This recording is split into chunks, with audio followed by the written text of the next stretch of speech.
অন্ত পৰিল তিনিদিনীয়া বৰ্ণাঢ্য কাৰ্যসূচীৰে অনুষ্ঠিত হোৱা তিৱা সাহিত্য সভাৰ ত্ৰয়োদশ সংখ্যক কেন্দ্ৰীয় ওজাৰি অধিৱেশন 2025। হাজাৰ হাজাৰ লোকৰ উপস্থিতিয়ে সাফল্যমণ্ডিত কৰিলে ওজাৰিত অনুষ্ঠিত হোৱা এই তিৱা সাহিত্য সভা। জাতিটোৰ ভাষা সাহিত্য কৃষ্টি সংস্কৃতিক আগুৱাই নিবৰ কাৰণে আমাৰ তিৱা সাহিত্য সভাৰ জন্ম হৈছে 1981 চনত। আজি বয়সৰ হিচাপত তিৱা সাহিত্য সভাৰ 44 বছৰ খবৰ হ'ল। এক সুন্দৰ পৰিৱেশ, এক সুন্দৰ বাতাবৰণে যেমন চন্দ্ৰ বৰদলৈ ক্ষেত্ৰত অনুষ্ঠিত এই তিৱা সাহিত্য সভাৰ অধিৱেশনে মৰিগাঁওবাসীৰ ৰাইজৰ মনত জগাই তুলিলে নিজ সাহিত্যক বিশ্বমুখী কৰাৰ হেঁপাহ। তৃতীয় দিনাৰ কাৰ্যসূচীৰ আটাইতকৈ গুৰুত্বপূৰ্ণ কাৰ্যক্ৰমণিকাত আছিল সাংস্কৃতিক শোভাযাত্ৰা অনুষ্ঠান। এই সাংস্কৃতিক শোভাযাত্ৰা অনান্য সাংস্কৃতিক শোভাযাত্ৰা হিচাপে আমি অভিহিত কৰিব বিচাৰিছোঁ। তিৱাসকলৰ পৰম্পৰাগত যিবিলাক কৃষ্টি সংস্কৃতি, এই সকলোবিলাক কৃষ্টি সংস্কৃতি সমৃদ্ধ কৰাই আজি এই শোভাযাত্ৰাখনি আমি শুভাৰম্ভণি কৰিবৰ কাৰণে প্ৰয়াস কৰিছোঁ।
এই সাংস্কৃতিক শোভাযাত্ৰাত দেখা গ'ল তিৱাসকলৰ বিভিন্ন সাংস্কৃতিক চিহ্ন।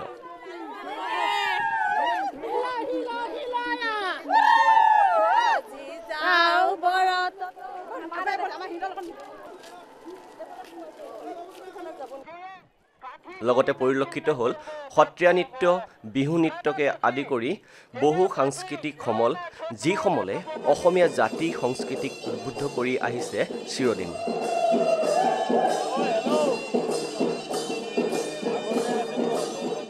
অধিৱেশনস্থলীত বিভিন্ন বিপণীৰ মাজতে দেখা গ'ল তিৱাসকলৰ প্ৰধান উপাস্য ঘৰ নোবাৰ বা বৰঘৰ, আৰু লগতে দেখা গ'ল চৰাঘৰো।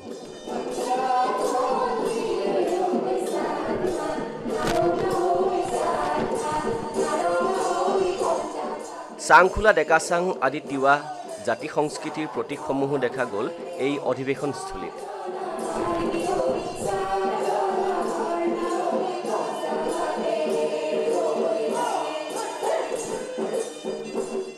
অসমীয়া ভাষা চৰ্চাৰ সমান্তৰালকৈ তিৱা ভাষাকো সক্ৰিয় ৰূপেৰে বিশ্বমুখী কৰাৰ বাবেই অন্য এক সাধনাত ব্ৰতী হোৱা তিৱাসকলৰ সাজপাৰ বিপণীৰ লগতে অনুষ্ঠিত হ'ল এখন গ্ৰন্থমেলাও।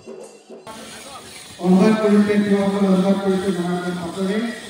এই গ্ৰন্থখন হৈছে হোমেন বৰগোহাঁই কাহানে কাঞ্চা চিৰাইৱা।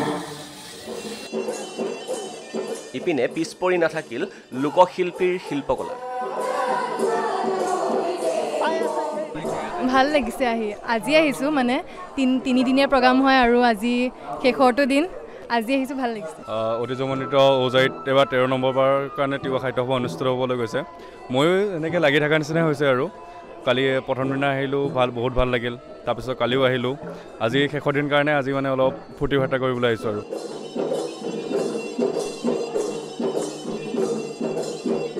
জনসমাগমৰ মাজতে অধিৱেশনস্থলীত দেখা গ'ল থলুৱা খাদ্য সম্ভাৰৰ বিপণীসমূহ।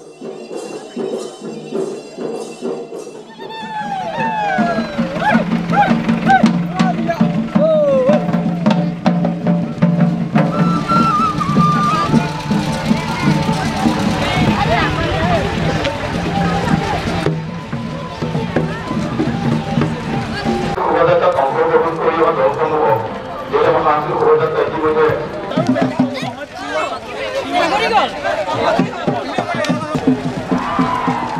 এই ত্ৰয়োদশ সংখ্যক অধিৱেশনত তিৱা সাহিত্য সভাৰ বিদায়ী সভাপতি দীপেন্দ্ৰনাথ বৰদলৈয়ে তেওঁ মনৰ ভাৱ ব্যক্ত কৰিলে এইদৰে। আমাৰ সাহিত্য সভাৰ জন্ম হৈছে 1981 চনৰ 25 জুলাইত আৰু তেতিয়াৰ পৰা বৰ্তমানলৈকে প্ৰায় 44 বছৰ হ'বলৈ হ'ল, মাত্ৰ মাজত আৰু 4 মাহমান বাকী আছে। এই কাৰ্যকালখিনিৰ ভিতৰত আজি আহি ত্ৰয়োদশ ত্ৰিবাৰ্ষিক অধিৱেশন ঔজাৰীত অৰ্থাৎ মৰিগাঁও জিলাৰ ঔজাৰীত ত্ৰয়োদশ অধিৱেশন অনুষ্ঠিত হৈছে। এই ত্ৰয়োদশ অধিৱেশনৰ আজি অন্তিম কাৰ্যসূচী, আজি শেষ দিন 21, 22, 23 মাৰ্চত আমাৰ এই অধিৱেশন অনুষ্ঠিত হৈছে। আজি শেষ দিন। এই সাহিত্য সভাৰ জন্মৰ মূল উদ্দেশ্যটো হ'ল আমাৰ তিৱা ভাষা, সাহিত্য, সংস্কৃতি এইবিলাক উন্নতি সাধন কৰি ইয়াক জাতিটোক এটা সমৃদ্ধিশালী জাতি হিচাপে গঢ় দিয়াৰ কাৰণে সাহিত্য সভাৰ জন্ম হৈছে। আৰু সেই অনুপাতে আমাৰ সাহিত্য সভাই অহৰহ নিৰন্তৰ চেষ্টা চলাই আহিছে আৰু সেই চেষ্টাৰ আঁত ধৰি বা সেই চেষ্টা অব্যাহত ৰাখি আমাৰ কাৰ্যকালতো আমি যথেষ্টখিনি কাম কৰিবলৈ চেষ্টা কৰিছোঁ। সাহিত্য সৃষ্টি কৰিবলৈ হ'লে ভাষাৰ প্ৰয়োজন, আৰু ভাষা সৃষ্টি কৰিবলৈ হ'লে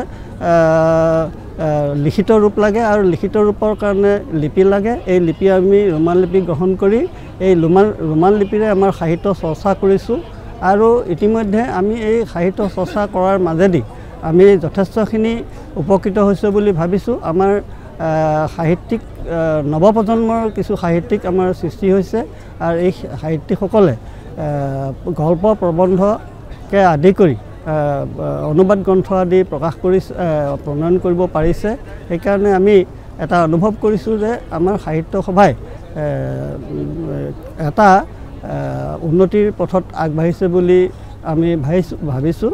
আৰু আমাৰ কাৰ্যকালত আমি দুবাৰকৈ গ্ৰন্থ উন্মোচন কৰিব পাৰিছোঁ। প্ৰথমবাৰ 18খন আৰু বৰ্তমান এই অধিৱেশনত আমি 13খন, মুঠ 31খন গ্ৰন্থ আমি প্ৰণয়ন কৰি উলিয়াব পাৰিছোঁ। ইয়াৰ ভিতৰত আটাইতকৈ মূল্যৱান গ্ৰন্থ হ'ল আমাৰ তিৱা সাহিত্য সভাই তিৱা, অসমীয়া, ইংৰাজী এখন অভিধান, আৰু কাৰ্বি আংলং সাহিত্য পৰিষদৰ মাননীয় ডক্টৰ উফি মাছলাই দেৱে এখন তিৱা, ইংলিছ, আছামিজ এই ডিকশ্যনেৰী প্ৰণয়ন কৰি উলিয়াইছে। এই দুইখন গ্ৰন্থ আটাইতকৈ তিৱাসকলৰ কাৰণে মূল্যৱান বুলি এইকাৰণে ভাবিছোঁ যে এই গ্ৰন্থকেইখনৰ জৰিয়তে ভাষা নজনাসকলে অলপ সহজতে ভাষা শিকিব পাৰিব, আৰু আমাৰ সাহিত্যিকসকলে বিশেষকৈ অনুবাদ সাহিত্যৰ ওপৰত যথেষ্ট গুৰুত্ব দিয়া দেখিছোঁ। আৰু এইটো অতি প্ৰয়োজনীয় কথা। অনুবাদ সাহিত্যই সাহিত্যক অলপ উন্নতি সাধন কৰাত সহায় কৰে। গতিকে অনুবাদ সাহিত্যৰ ওপৰতো আমি যথেষ্ট কৰিছোঁ। ইয়াৰ আমাৰ যিটো আমি গতি লাভ কৰিছোঁ, সাহিত্য সভাই যিটো গতি লাভ কৰিছোঁ, মই আশা ৰাখিছোঁ আগন্তুক যিখন আমাৰ শক্তিশালী আমি সমিতি গঠন কৰিছোঁ, তাত ভাষা সন্মান বঁটা প্ৰাপক হৰসিং খলাৰদেৱক এইবাৰ সভাপতি পাতি তেখেতৰ নেতৃত্বত এখন বলিষ্ঠ কমিটি গঠন কৰা হৈছে। এই কমিটিখনে আমাৰ উন্নতিৰ যিটো ধাৰা এইটো অটুট ৰাখি আমাৰ জাতিটোক আগুৱাই নিব বুলি মই আশা ৰাখিছোঁ।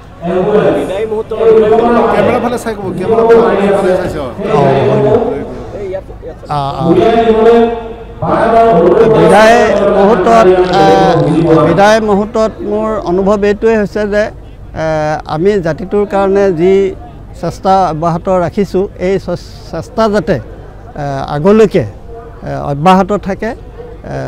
এই অব্যাহত থকাৰ কথাটোৱে মোৰ মনলৈ সঘনে আহিছে, আৰু মোৰ বিশ্বাসো হৈছে যে আগন্তুক যিখন কমিটি আমি গঠন কৰিছোঁ, এই কমিটিখনে এই কাৰ্যবিলাক সমাপন কৰাত বা আগুৱাই নিয়াত সফল হ'ব। তিনি বছৰৰ অন্তৰে অন্তৰে অনুষ্ঠিত হোৱা তিৱা সাহিত্য সভাৰ নতুন সভাপতি সাহিত্য অকাডেমি প্ৰাপক হৰসিংখলাই তিৱা সাহিত্য সভাক নতুন গতি দিয়াৰ উদ্দেশ্যেৰে আগবাঢ়ি যোৱাৰ সংকল্প লয়। নতুন সভাপতি হৈ পেলাই মোৰ নিজৰ অন্তৰৰ পৰা আনন্দিত পাইছোঁ। তথাপিও তাৰে মাজতে মোৰ অলপ চিন্তাধাৰা আছে। সেইটো সৰু কাম নহয়। এটা জাতিক লিডিং কৰাটো এটা বহুত ডাঙৰ কাম। তথাপিও মই ৰাইজৰ সহযোগতে আৰু আমাৰ যিখিনি কাম কৰি গৈছে তেখেতসকলৰ সহায়তে মই আগবাঢ়ি যাম বুলি চিন্তা কৰিছোঁ। আৰু আমাৰ তিৱা জাতিৰ কৰিবলগীয়া বহুত আছে, যিখিনি আগত কৰি যোৱাবিলাক যিখিনি কৰিছে, তথাপিও আমাৰ কৰিবলগীয়া বহুত আছে। আমাৰ ভাষাৰ ক্ষেত্ৰত হওক, আমাৰ জাতীয় নীতি নিয়ম, সংস্কৃতি, কালচাৰ এইবিলাকৰ বহুত আমাৰ কৰিবলগীয়া আছে। আৰু মই যিমান পাৰে মই চেষ্টা কৰি এইবিলাক আগুৱাই নিবলৈ আগত দিনত কিমান কি কৰিব পাৰিম সেই চবৰ ৰাইজৰ সহায় লৈ পেলাই মই কৰি যাম বুলি মই ৰাইজৰ ওচৰত ৰাইজৰ আগত মই সেইটো কথা দিছোঁ। মোৰ কাৰ্যকালত যিমান পাৰোঁ মই আমাৰ তিৱা ভাষাৰ ক্ষেত্ৰত মই চেষ্টা কৰিম। আমাৰ তিৱা ভাষা কৈ থকা দুটা ভাগ আছে, পাহাৰ আৰু ভৈয়াম। ভৈয়ামত থকা কিছুমান অংশ আমাৰ তিৱাসকলে ভাষাটো নজনা হৈ গৈছে। তথাপিও সিহঁতে বহুত চেষ্টা কৰি আছে আৰু সেই তেখেতসকলৰ চেষ্টা কৰাটো জোৰ দিম আৰু সিহঁতক ছাপোৰ্ট কৰিম আৰু তেনেকুৱা কৰি আমি আগলৈ লৈ যাম। এতিয়া আমাক চৰকাৰে LP স্কুলত আমাৰ ভাষাটো শিকিবলৈ আমাক চান্স দিছে আৰু সেইটো ছাকচেছফুল হ'বলৈ মই চেষ্টা কৰিম আৰু আগলৈ লৈ যাম।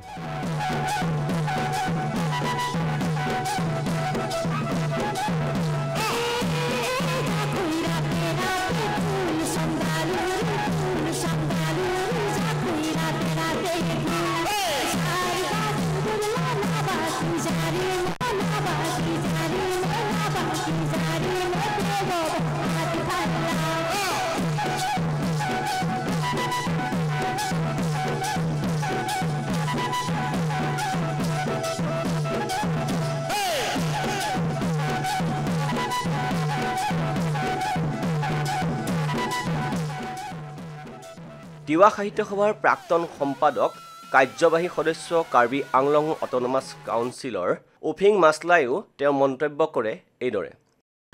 আজি জন্মৰ পৰা তিৱা সাহিত্য সভা ত্ৰয়োদশ যিটো অধিৱেশন ইয়াত ঔজাৰীত অনুষ্ঠিত হৈছে, বহুতখিনি অগ্ৰগতি লাভ কৰিছে বুলি মই অনুভৱ কৰিছোঁ। কাৰণ তিৱা সাহিত্য সভা প্ৰথমে জন্ম হৈছিলে 1981 বছৰত জন্ম হৈছিল। তেতিয়াতো মাজতে বহুত বছৰ প্ৰায় 10 বছৰ নিচিনা গেপছ আছিল। প্ৰথম অধিৱেশনতে 85ত আজাৰবাৰীত হৈছিলে। তেতিয়াৰ পৰা আজি আমাৰ তিৱা অন্যান্য সংগঠন আছে, তিৱা ছাত্ৰ সন্থা, তিৱা কালচাৰেল ছ'চাইটি, তিৱা মহিলা সন্থা, সেই গোটেইখিনি লগ লাগি পেলাই আমাৰ তিৱা সাহিত্য সভাক মানে আগুৱাই নিবৰ কাৰণে একেলগে এটা ভাষা, যে তিৱা ভাষাটো স্বীকৃতিৰ বাবে এটা সংগ্ৰাম হিচাপে হাতত লৈছিলে, চৰকাৰৰ ওচৰত দাবী কৰিছিলে। তাৰে 1997ত 12 বজাত যেতিয়া অধিৱেশন চলি আছিলে, সেই সময়ত AGP চৰকাৰৰ দিনতে তিৱা ভাষা কিবা এগ্ৰিমেণ্ট কৰিছে অসম চৰকাৰৰ লগত। আৰু তিৱাসকলৰ দাবীটো আছিলে ৰোমান স্ক্ৰিপ্ট দাবী কৰিছিলে। ৰোমান স্ক্ৰিপ্টতেই মানে তিৱা ভাষা মানে এই ব্যৱহাৰ কৰিব লাগে বুলি সেইটো অসম চৰকাৰৰ লগত এটা চুক্তি হৈছিলে। এই চুক্তিৰ মৰ্মে প্ৰথমে এটা ষ্টাৰ্টিং হিচাপে 30টা শিক্ষক নিযুক্তি দিয়াৰ কথা আছিলে, কিন্তু আজিলৈকে সেইটো হৈ উঠা নাই। কিন্তু আজিৰ বৰ্তমান যিটো চৰকাৰ, আৰু আমাৰ ভাৰতৰ জনপ্ৰিয় প্ৰধানমন্ত্ৰী নৰেন্দ্ৰ মোদীৰ নেতৃত্বত যিটো নিউ এডুকেশ্যন পলিচি আছে যি ক্ষুদ্ৰ ক্ষুদ্ৰ জাতি জনগোষ্ঠীবিলাকৰ নিজৰ ভাষাত যে এটা মাধ্যম হিচাপে এটা স্কুলত মানে ইন্ট্ৰডিউচ কৰিব লাগে সেইটোৰ অনুযায়ী আজি অসম চৰকাৰে মই ধন্যবাদ জ্ঞাপন কৰিছোঁ আমাৰ অসমৰ মাননীয় মুখ্যমন্ত্ৰী হিমন্ত বিশ্ব শৰ্মাৰ নেতৃত্বত আৰু এডুকেশ্যন মিনিষ্টাৰ আমাৰ ৰণোজ পেগু ডাঙৰীয়া তেখেতসকলৰ নেতৃত্বত আজি অসমত তিৱা মিচিং ৰাভা কাৰ্বি ডিমাছাসকলৰ এটা সেই ভাষাটোক মানে স্বীকৃতিৰ কাৰণে এটা যিটো পদক্ষেপ লৈছে আৰু লগতে মই আমাৰ তিৱা সাহিত্য সভাই যিমানখিনি আজি আজিৰ ত্ৰয়োদশ যিটো অধিৱেশনলৈকেতো বহুতখিনি চেষ্টাৰ ফলত আজি গ্ৰন্থ মানে ইয়াত পাব্লিকেশ্যন কৰিছে হাতত লৈছে আৰু মই আজি নিশ্চয় আনন্দিত হৈছোঁ সেইটো কাৰণে ময়ো মোৰ এখন এটা ডিকশ্যনাৰী ইংলিছ তিৱা আৰু আছামিজ ট্ৰাইলিংগুৱেল ডিকশ্যনাৰীখন মই প্ৰকাশ কৰিছিলোঁ আজি ধন্যবাদ জ্ঞাপন কৰিছোঁ আজিৰ এই তিৱা মাথন লাই টকৰাই প্ৰকাশ কৰাৰ কাৰণে পাব্লিকেশ্যনৰ কাৰণে এইটো দায়িত্ব লৈছিলে আৰু নিশ্চয় মই আশা কৰিব পাৰিম যে আহিবলগীয়া দিনবোৰত আমাৰ নতুন প্ৰজন্মসকলে যে এইটো হাতত ল'ব আৰু দুই এজন মানে লিখক মানে আজি আমি ফিউচাৰত নিৰ্ভৰ কৰিব পৰা দুই এজন লিখকবিলাকো আজি আগবাঢ়ি আহিছে লগতে যোৱাকালি যিটো ইয়াত মানে আমাৰ কবিতা এটা হেৰি আছিলে আয়ুষত মেল বুলি কয় তাত মানে বহুতখিনি তিৱা ভাষাতে মানে এই কবিতা যে আবৃত্তি কৰিছিলে এটা বহুত ভাল লাগিছে এটা সময়ত আমি যিটো আৰম্ভ কৰিছিলোঁ তিৱা ছাত্ৰ সন্থা মই নিজে ছাত্ৰ সন্থা কৰি আছিলোঁ তেতিয়াতো তেনেকুৱা নাছিলে আজি এতিয়া চবেই এইটো নিজৰ নিজৰ সাজ পোছাক পিন্ধি পেলাই নিজৰ ভাষা শিকিবলৈ চেষ্টা কৰি পেলাই এইটো ওলাই আহিছে নিশ্চয় মই আশা কৰিছোঁ আৰু আহিবলগীয়া নতুন প্ৰজন্মসকলক মই ফালৰ পৰা মই এইটো আহ্বান জনাইছোঁ যাতে সকলোৱে আগবাঢ়ি আহি আমাৰ ভাষাটো উন্নতিলৈ লৈ যাব পাৰিব আনহাতে তিৱা সাহিত্য সভাৰ অধিৱেশনৰ বিশেষ কাৰ্যসূচীত উপস্থিত থাকে অসম জনজাতি সাংস্কৃতিক মহাসভাৰ সভাপতি দেবেন্দ্ৰনাথ বসুমতাৰী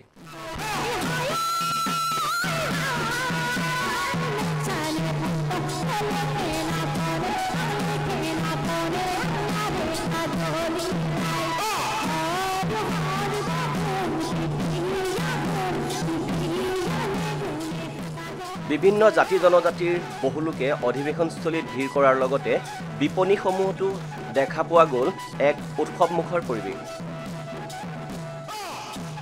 সকলোৱে যেন নিজ নিজ উদ্দেশ্যৰে বিভিন্ন সা সামগ্ৰী ক্ৰয় কৰি আত্মমগন হৈ পৰিছে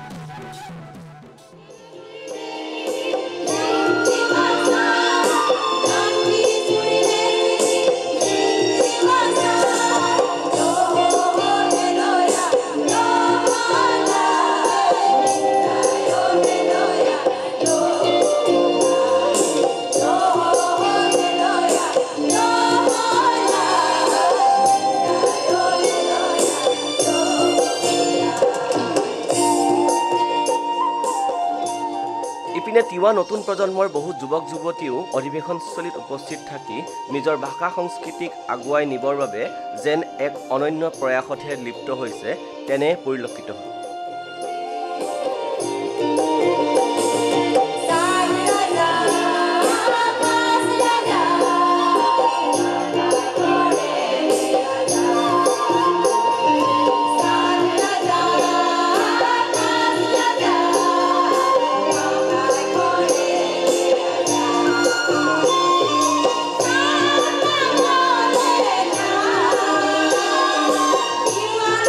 Sing it,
মৰিগাঁও জিলাৰ ঔজুৰি গাঁৱৰ স্বৰ্গীয় যেমন চন্দ্ৰ বৰদলৈৰ ক্ষেত্ৰত ইংৰাজী 21, 22 আৰু 23 মাৰ্চ 2025 তাৰিখে 3দিনীয়া কাৰ্যসূচীৰে তিৱা সাহিত্য সভাৰ ত্ৰিবাৰ্ষিক ত্ৰয়োদশ সাধাৰণ অধিৱেশনখনি অনুষ্ঠিত হৈছে। অধিৱেশনৰ 3য় দিনৰ কাৰ্যসূচী আজিৰ এই মুকলি সভাত বিভিন্ন ঠাইৰ পৰা আপোনালোক আহি এই সভাত অংশগ্ৰহণ কৰি আমাক উৎসাহ উদ্দীপনা আৰু প্ৰেৰণা যোগোৱাৰ কাৰণে আপোনালোকক মোৰ আন্তৰিক শ্ৰদ্ধা আৰু সেৱা জনাইছোঁ। এসময়ত এই ঔজাৰী অঞ্চলটি তিৱা সাতোৰজীয়া ৰাজ্যসমূহৰে বঘৰা ৰাজ্যৰ অন্তৰ্গত আছিল। বঘৰা পাহাৰৰ ৰহস্যময় কন্যাকান্দা শিল আৰু চাৰণ বিলৰ নৈসৰ্গিক শোভাই অঞ্চলটিৰ ঐতিহ্য বহন কৰি আছে আৰু বৰ্তমান বঘৰাত নিৰ্মীয়মান চিকিৎসা মহাবিদ্যালয় আৰু ঔজাৰী LP ME স্কুলকে আদি কৰি কৃষি পাম, পাটপলু ফাৰ্ম, গৌশালা আদিয়ে অঞ্চলটোৰ গৰিমা উজ্বলাই ৰাখিছে। এনে গৰিমামণ্ডিত ঠাইত অধিৱেশনখনি অনুষ্ঠিত কৰিবৰ কাৰণে এই গাঁও আৰু অঞ্চলৰ ৰাইজে অশেষ কষ্ট আৰু শ্ৰমদানেৰে সুবিধা কৰি দিয়াৰ বাবে সকলোকে ধন্যবাদ আৰু কৃতজ্ঞতা জনাইছোঁ। শ্ৰদ্ধাৰ ৰাইজ, অসমত বাস কৰা বিভিন্ন জাতি জনগোষ্ঠীৰ মাজত তিৱাসকলেও নিজ কৃষ্টি সংস্কৃতি, ধৰ্মীয় বিশ্বাস আৰু ৰীতি নীতি, আচাৰ ব্যৱহাৰ, সমাজ ব্যৱস্থা আদিৰে পৰিপুষ্ট এটা সুকীয়া বৈশিষ্ট্যপূৰ্ণ জাতি। তিৱাসকলৰ নিজা ভাষা আছে যদিও বৰ্তমান মেঘালয়ৰ কিছু অঞ্চল, অসমৰ পশ্চিম কাৰ্বি আংলং আৰু দাঁতি কাষৰীয়া কঠীয়াতলী, শিলচাং, নেলি, মকৰীয়া, আমচৈ, জাগিৰোড, ডিমৰীয়া আদি অঞ্চলতহে তিৱা ভাষা প্ৰচলন হৈ আছে। ভৈয়ামৰ তিৱাসকলে তিৱা ভাষা পাহৰি বা এৰি অসমীয়া ভাষী হৈ পৰিল।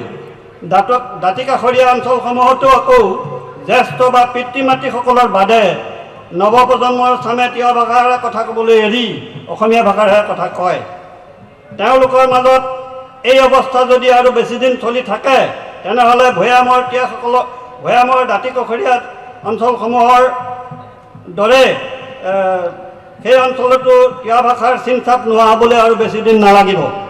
সেয়েহে দাঁতি কাষৰীয়া অঞ্চলৰ নৱপ্ৰজন্মৰ মাজত নিজ ভাষাৰ প্ৰতি সজাগতা আৰু আগ্ৰহ সৃষ্টি কৰি তিৱা ভাষা প্ৰচলন অটুট ৰখাৰ বাবে ফলপ্ৰসূ ব্যৱস্থা গ্ৰহণ কৰিব লাগিব। আমাৰ শ্ৰদ্ধাৰ মন্ত্ৰী ডক্টৰ হিমন্ত বিশ্ব শৰ্মা মহোদয়, তেখেতক আমাৰ তিৱা বস্ত্ৰ, ফালি, পাগলা আৰু মমেণ্টৰে তেখেতক আদৰণি জনাবৰ কাৰণে, সম্বৰ্ধনা জনাবৰ কাৰণে আমি বিষয়ববীয়াসকলক অনুৰোধ জনাইছোঁ। এটি পাগলা, এখনি ফালি আৰু এইটো চৰাইও বৰতৰ চৰাই আমি সজাইছোঁ আপোনাৰ কাৰণে। আপুনি গ্ৰহণ কৰি আমাক কৃতাৰ্থ কৰিছে। CM ডাঙৰীয়াকো একোখন ফালিৰে তেখেতক সম্বৰ্ধনা জনাবলৈ অনুৰোধ জনাইছোঁ। আৰু এবাৰ আমি পীযুষ হাজৰিকা, আমাৰ শ্ৰদ্ধাৰ মন্ত্ৰী ডাঙৰীয়া, তেখেতকো শ্ৰদ্ধা জনাইছোঁ। অন্তিম দিনাৰ কাৰ্যসূচীত অসমৰ মুখ্যমন্ত্ৰী ডক্টৰ হিমন্ত বিশ্ব শৰ্মাও উপস্থিত থাকে অধিৱেশনস্থলীত। ইয়াত উপস্থিত থকা আমাৰ সকলোৱে মৰম হিয়া মথু মাননীয় জনপ্ৰিয় মুখ্যমন্ত্ৰী হিমন্ত বিশ্ব শৰ্মা ডাঙৰীয়া, ইয়াত উপস্থিত আছে আমাৰ স্থানীয় বিধায়ক আৰু জনপ্ৰিয় মন্ত্ৰী পীযুষ হাজৰিকা ডাঙৰীয়া, ইয়াত আছে আজি সভাপতি তিৱা মাখনলাই থকা বৰদলৈ ডাঙৰীয়া, ইয়াত উপস্থিত আছে মুফিং মাষ্টাৰ ডাঙৰীয়া, তিৱা ছাত্ৰ সাহিত্য পৰিষদৰ মুখ্য সদস্য ডাঙৰীয়া, ইয়াত উপস্থিত আছে মৰিগাঁও জিলা আয়ুক্ত ডাঙৰীয়া। তিৱাসকল বহুতো মৌখিক সাহিত্যৰ লগতে লিখিত সাহিত্য আছে। কালৰ গতিত ভৈয়ামৰ অধিকাংশ লোকৰ মাজত বিভিন্ন কাৰণ প্ৰকটত, বিভিন্ন কাৰকৰ প্ৰভাৱত ভাষাই হেৰাই গৈছে। কিন্তু সম্প্ৰতি তিৱা ভাষালৈ টকাই তিৱা ভাষা সাহিত্য প্ৰচাৰ প্ৰসাৰ হকে পদক্ষেপ গ্ৰহণ কৰি হেৰাই যাব ধৰা ভাষা সংস্কৃতিক উদ্ধাৰ পথ প্ৰশস্ত কৰিছে। এই ক্ষেত্ৰত নৱ প্ৰজন্মৰ লোক সাহিত্যকসকল আগবাঢ়ি অহাটো শুভ লক্ষণ। তিৱা সাহিত্য সভা আৰম্ভ হৈছে ৭০ দশকত। তিৱা জাতি প্ৰথমটো সংগঠন লালুং দৰবাৰ। প্ৰতিটো তিৱাৰ প্ৰতিষ্ঠাতা তিৱা ভাই ইন্দ্ৰ সিং দেউৰী আছিল। তিৱা জাতীয় সংগীত ও আপেঙে তিৱা দশীমা দস্তা সমগ্ৰভাৱে তিৱা ভাষা লিখিত ৰূপ ইউভি জছ এন বৰুৱান সিং মনখলাৰ দৰে সাহিত্যিকসকলে পৰৱৰ্তী সময়ত 1981 চনত তিৱা সাহিত্য সভা প্ৰতিষ্ঠাৰ পাছত তিৱা সাহিত্যই এক নতুন মাত্ৰা লাভ কৰে। তিৱা মাখনলাই টকাই বিভিন্ন গ্ৰন্থ প্ৰণয়ন অভিধান ৰচনা কৰাৰ উপৰিও বিভিন্ন আলোচনা চক্ৰ কবিতা ভাগ অনুষ্ঠান সজাগতা সভা অনুষ্ঠিত কৰি তিৱাৰ ভাষাটোক আগুৱাই নিয়াৰ ক্ষেত্ৰত পদক্ষেপ গ্ৰহণ কৰি আহিছে। এই চেগতে তিৱা মাখনলাই টকা প্ৰতিষ্ঠাপক সভাপতি সম্পাদক তথা উদ্ধৱ চন্দ্ৰ সেনাপতি স্বাধীন বৰদলৈ লগতে প্ৰয়াত গণেশ চন্দ্ৰ সেনাপতি পৰাগ বলৰাম সেনাপতি পৰাগ মহিয়াম বৰদলৈ পৰাগ ভগাধৰ সেনাপতি পৰাগ গীধৰ পাত আৰু অন্য সকলো মহান মনীষী যিসকলে তিৱা ভাষা সাহিত্য সংস্কৃতিৰ উত্তৰণৰ বাবে ত্যাগ স্বীকাৰ কৰি থৈ গৈছে। তেখেতসকলক তিৱা সাহিত্য সভাই মঞ্চৰ পৰা শ্ৰদ্ধাৰে সোঁৱৰণ কৰিছোঁ। লগতে তিৱা মাখনলাই টকা সৈতে নিয়োজিত থকা প্ৰতিজনকে কৃতজ্ঞতা আৰু শুভেচ্ছা জ্ঞাপন কৰিছোঁ। যোৱা 2023 চনত বৰ্গত তিৱা সাহিত্য সভা তিৱা মাখনলাই টকাই তিৱা নৱনিৰ্বাচিত সভাপতি হৰসিং খলাদেৱে সাহিত্য অংকৰ একাডেমী ভাষা সন্মান লাভ কৰাটো তিৱাৰ ভাষাৰ বাবে তথা সমগ্ৰ তিৱা জাতিটোৰ বাবে গৌৰৱ বিষয়। তাৰোপৰি এই বৰ্ষৰ নতুন শিক্ষাবৰ্ষৰ এপ্ৰিলৰ পৰা অসমৰ অন্যান্য জনগোষ্ঠী ভাষাৰ লগতে তিৱাৰ ভাষাত মাধ্যম প্ৰদানৰ সিদ্ধান্তৰ বাবে অসম চৰকাৰ তথা মাননীয় মুখ্যমন্ত্ৰী আৰু শিক্ষামন্ত্ৰী ডাঙৰীয়াক ধন্যবাদ জ্ঞাপন কৰিছোঁ।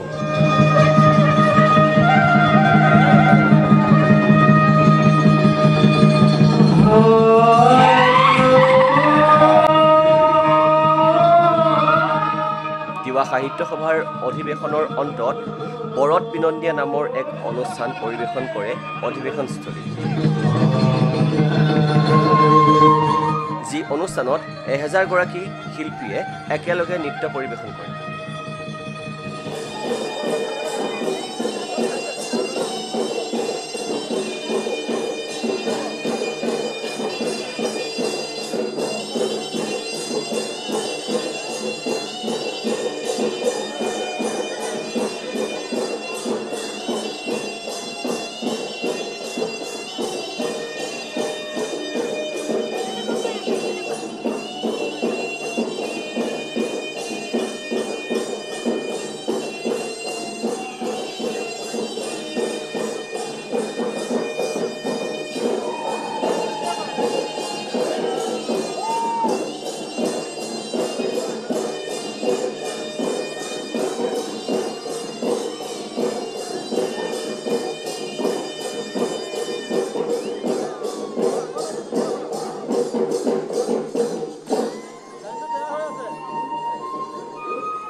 সমৃদ্ধ লোকজীৱন আৰু লোককৃষ্টিৰ আধাৰতে গঢ় লৈ উঠিছে তিৱা সাহিত্য। এই সাহিত্যৰ মাজেদি প্ৰকাশিত হোৱা চিন্তা চেতনাই ৰাজ্যৰ সাহিত্য ক্ষেত্ৰখন উৰ্বৰ কৰি ৰাখিছে। জন্ম লগ্নৰে পৰা জনগোষ্ঠীটোৰ ভাষা সাহিত্যৰ বিকাশ সাধনত তিৱা সাহিত্য সভাই লোৱা ভূমিকাই নতুন প্ৰজন্মক বিশেষভাৱে উৎসাহিত কৰিছে। পূৰ্বৰে পৰা কথিত ৰূপত প্ৰচলিত হৈ অহা তিৱা ভাষাৰ লিখিত সাহিত্যৰ বিকাশ হৈছিল বিংশ শতিকাৰ প্ৰায় 70 দশকৰ পৰা। এই ক্ষেত্ৰত মুখ্য ভূমিকা লৈছিল 1973 চনৰ মাৰ্চ মাহত প্ৰকাশিত সদৌ অসম তিৱা যুৱ ছাত্ৰ সন্মিলনৰ ৰিংচাং নামৰ মুখপাত্ৰখনে।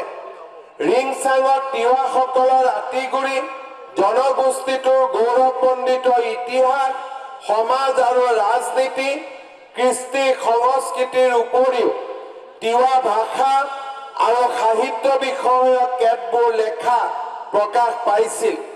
অসমীয়া ভাষাতে তিৱা ভাষাৰ লিপি, ব্যাকৰণ আদিৰ বিভিন্ন দিশ সামৰি লেখা প্ৰকাশ হোৱাৰ উপৰিও ৰিচাঙত অসমীয়া ভাষাত তিৱা গীত মাত আদিও প্ৰকাশ পাইছিল। ৰিংচাঙে তিৱা ভাষা আৰু সাহিত্য চৰ্চাৰ বাট মুকলি কৰি জনগোষ্ঠীটোৰ উঠি অহা প্ৰজন্মক নিজ ভাষাত সাহিত্য চৰ্চা কৰিবলৈ উদগনি যোগাইছিল। তিৱা লেখক লেখিকাসকলে অসমীয়া আৰু ৰোমান লিপি ব্যৱহাৰ কৰি তিৱা সাহিত্যক লিখিত ৰূপ দিছিল। তিৱা ভাষা সাহিত্যৰ সংস্কৃতিৰ চৰ্চা আৰু সংৰক্ষণৰ লক্ষ্য আগত ৰাখি তিৱা ভাষা সংস্কৃতি প্ৰেমী যুৱকৰ প্ৰচেষ্টাত এটা সুকীয়া সংগঠন গঢ়ি তোলাৰ উদ্দেশ্যেৰে 1980 চনৰ 15 নৱেম্বৰত তিৱা ভাষা উন্নয়ন পৰিষদ নামৰ এটা সংগঠন গঢ়ি তোলা হৈছিল। পিছলৈ সংগঠনটোৰ নাম সলনি কৰি সদৌ তিৱা সাহিত্য সভা আৰু পৰৱৰ্তী সময়ত তিৱা সাহিত্য সভাৰ নাম সলনি কৰি তিৱা মাথনলাই তখৰা হিচাপে নামাকৰণ কৰা হয়। তিৱা মাথনলাই তখৰাৰ 1997 চনৰ নগাঁও জিলাৰ বাৰপুজীয়াত অনুষ্ঠিত অধিৱেশনখন তিৱা ভাষাৰ বাবে এক ঐতিহাসিক অধিৱেশন ৰূপে চিহ্নিত হৈ ৰব। অসম চৰকাৰৰ সৈতে মাথনলাই তখৰা আৰু তিৱা জাতীয় সংগঠনসমূহৰ মাজত তিৱা ভাষা সংস্কৃতি বিষয়ক আলোচনাৰ অন্তত তিৱা ভাষা আৰু লিপি চুক্তি এই অধিৱেশনতে অনুষ্ঠিত হৈছিল। পৰৱৰ্তী সময়ত 2002 চনত কাৰ্বি আলং জিলাৰ উলুখুঞ্জিত, 2004 চনত আমচৈত, 2006 চনত ডিমৰীয়াত, 2008 চনত মৰিগাঁৱৰ এজালবাৰীত, 2013 চনত মেঘালয় আমজঙত, 2016 চনত বৰচিলাত, 2019 চনত উমচুৱাইত আৰু 2022 চনৰ ফেব্ৰুৱাৰীত নগাঁও জিলাৰ বাৰপুজীয়াত অনুষ্ঠিত তিৱা মাথনলাই তখৰাৰ অধিৱেশনসমূহে তিৱা ভাষা সাহিত্যৰ বিকাশৰ দিশত মাইলৰ খুঁটি স্থাপন কৰিবলৈ সক্ষম হৈ আহিছে। এই অধিৱেশনৰ মুখপত্ৰৰ লগতে বুজন সংখ্যক তিৱা ভাষাৰ গ্ৰন্থ প্ৰকাশে তিৱা মাথনলাই তখৰাই নতুন নতুন পদক্ষেপেৰে তিৱা সাহিত্য উত্তৰণত উল্লেখযোগ্য ভূমিকা পালন কৰিছে। সময়ে সময়ে তিৱা গ্ৰন্থ প্ৰণয়ন, ভাষাৰ চৰ্চাৰ কেন্দ্ৰ স্থাপন, ছাত্ৰ ছাত্ৰীৰ মাজত তিৱা সাহিত্য প্ৰতিযোগিতা, আলোচনা চক্ৰ, সজাগতা সভাৰ দৰে অনুষ্ঠানৰ জৰিয়তে ভাষা সংস্কৃতি বিকাশৰ দিশত সাহিত্য অনুষ্ঠানটোৱে গুৰুত্বপূৰ্ণ পদক্ষেপ লৈছে। তিৱা ভাষা সাহিত্য চৰ্চাক বিশেষ গতি প্ৰদান কৰি সাহিত্যিক তথা তখৰাৰ নৱনিৰ্বাচিত সভাপতি শ্ৰী হৰ সিং খলাৰে 2023 চনত সাহিত্য একাডেমীৰ ভাষা সন্মান লাভ কৰি সমগ্ৰ তিৱা জাতিৰ লগতে অসমীয়া জাতি সত্তাকো মহিমামণ্ডিত কৰি তুলিলে। তিৱা জনগোষ্ঠীৰ নিজৰ ঐতিহ্য আৰু সংস্কৃতিৰে চহকী। ঐতিহাসিকভাৱে তিৱাসকলে ৰাজ্য পাতি বসবাস কৰিছিল। অসমত প্ৰৱেশ কৰি খোলা নামেৰে এখন ৰাজ্য পাতিছিল। তেওঁলোকে দৰঙৰ হেলেম অঞ্চলত খাৰী বা হিলালী নামেৰে অন্যান্য এখন ৰাজ্যও পাতিছিল। ত্ৰিবেগ ৰাজ্য স্থাপন কৰিছিল নগাঁও আৰু মিকিৰ পাহাৰ আদি ঠাইত। তিৱাসকলে তেওঁলোকৰ হিলালী ৰাজ্যৰ ঐতিহ্য গীতৰ তেওঁলোকৰ বিভিন্ন সাংস্কৃতিক উপাদান বিশেষকৈ লালি হিলালী গীতৰ মাজেৰে আজিও বহন কৰি আহিছে। ৰাজনৈতিক ইতিহাস অনুসৰি গোভা ৰজা হ'ল প্ৰধান ৰজা। তিৱা ৰজাৰ জোঙাল বলহুৰ বীৰত্ব গাথা আৰু ৰহাৰ ওচৰত থকা জোঙাল বলহুৰ গড়ৰ অৱশিষ্টই আজিও তিৱা ৰজাসকলৰ গৰিমাময় শাসনৰ দিনবোৰৰ কথা সোঁৱৰাই তোলে। উত্তৰ পূব ভাৰতৰ বিভিন্ন জনগোষ্ঠীবোৰৰ দৰে তিৱা জনগোষ্ঠীৰো নিজস্ব ভাষা, কলা, সংস্কৃতি, আচাৰ, ৰীতি নীতি, নিয়ম আছে। তিৱা ভাষা বৃহত্তৰ চীন তিব্বতীয় ভাষা পৰিয়ালৰ তিব্বত বৰ্মী শাখাৰ অসম বৰ্মী গোটৰ বড়ো উপশাখাৰ অন্তৰ্ভুক্ত। তিৱাসকল প্ৰধানকৈ অসমৰ নগাঁও, মৰিগাঁও, কামৰূপ, কাৰ্বি আলং জিলা, মেঘালয়ৰ খৈৰাম আৰু মিলিম টেষ্টত বসবাস কৰে। তদুপৰি অসমৰ ধেমাজি, শিৱসাগৰ, লখিমপুৰ, যোৰহাটতো তিৱা জনগোষ্ঠীৰ লোকে বাস কৰে। প্ৰকৃতিৰ সেউজী কোলাতেই এই জনগোষ্ঠীটোৰ ভাষা সংস্কৃতিৰ উত্তৰণ হৈছিল। প্ৰতিটো জনজাতীয় লোকৰ ভাষা, কলা, কৃষ্টি আৰু ধৰ্মীয় ৰীতি নীতিক সংৰক্ষণৰ বাবে নিৰন্তৰ প্ৰচেষ্টা চলাই আহিছে। ৰাষ্ট্ৰীয় শিক্ষানীতিৰ জৰিয়তে আমি তিৱা ভাষাক ৫ম শ্ৰেণীলৈ যাতে পঢ়াব পাৰোঁ তাৰ বাবে ইতিমধ্যে আমাৰ অসমৰ ৰাজ্যপালে অধিসূচনা জাৰি কৰিছে আৰু তিৱা মাথনলাই তখৰাৰ উদ্যোগত SCRTয়ে ইতিমধ্যে পাঠ্যপুথি প্ৰণয়নো কৰিছে। মই আপোনালোকক আশ্বাস দিব খোজো যে তিৱা ভাষাক সম্পূৰ্ণৰূপে আগুৱাই লৈ যাবলৈ ৰাজ্য চৰকাৰে চেষ্টাৰ কোনো ত্ৰুটি নকৰে। সকলো ক্ষেত্ৰতে তিৱা ৰাইজক সহায় সহযোগিতা কৰি যাব। তিৱা সংস্কৃতিৰ বিকাশৰ বাবে ৰাজ্য চৰকাৰে প্ৰচেষ্টা চলাব আৰু মই আপোনালোকক প্ৰতিশ্ৰুতি দিছো যে আজি প্ৰদৰ্শন কৰা তিৱা নৃত্যকো আমি গুৱাহাটীৰ সৰু সজাইত এদিন ধুনীয়াকৈ প্ৰদৰ্শনৰ কাৰণে লৈ যাম। শ্ৰদ্ধা ৰাইজ, মই আমাৰ তিৱা সাহিত্য সভাক মই অনুৰোধ কৰিম যাতে তেওঁলোকে তিৱা জনগোষ্ঠীটোৰ এখন বুৰঞ্জী প্ৰণয়নৰ কামত নিজকে যাতে মনোনিৱেশ কৰে। বিশিষ্ট সাহিত্যিক সীতানাথ ব্ৰহ্মচৌধুৰীয়ে কৈছিল যে কোনো এটা জাতিৰ বিষয়ে পুংখানুপুংখভাৱে কিবা জানিব বিচাৰিলেই প্ৰথমে প্ৰয়োজন হয় সেই জাতিৰ বুৰঞ্জী অধ্যয়ন আৰু গৱেষণাৰ। এটা জাতিক জানিবলৈ হলে সেই জাতিটোৰ প্ৰাচীন ইতিহাস, ৰাজনীতি, সমাজনীতি, ৰুচিবোধ, আচাৰ ব্যৱহাৰ, অৰ্থনৈতিক অৱস্থা, সৃষ্টি কলা আৰু পাৰিপাৰ্শ্বিক অৱস্থাৰ বিশ্লেষণ অতি প্ৰয়োজনীয়। ৰক্ষা কৰাৰ যিমানেই প্ৰয়োজনীয়তা আছে তেনেকৈ পূৰ্বপুৰুষসকলৰ ধৰ্মটো ৰক্ষা কৰাৰ আমাৰ দায়িত্ব আছে। আজিৰ আমাৰ সমাজত বিভিন্ন লোকে পশ্চিমীয়া সভ্যতাৰ প্ৰেৰণালৈ আহি নিজৰ সাতাম পুৰুষীয়া পিতৃৰ ধৰ্ম তেওঁলোকে ত্যাগ কৰিছে আৰু বিভিন্ন ধৰ্ম তেওঁলোকে আদৰি লৈছে।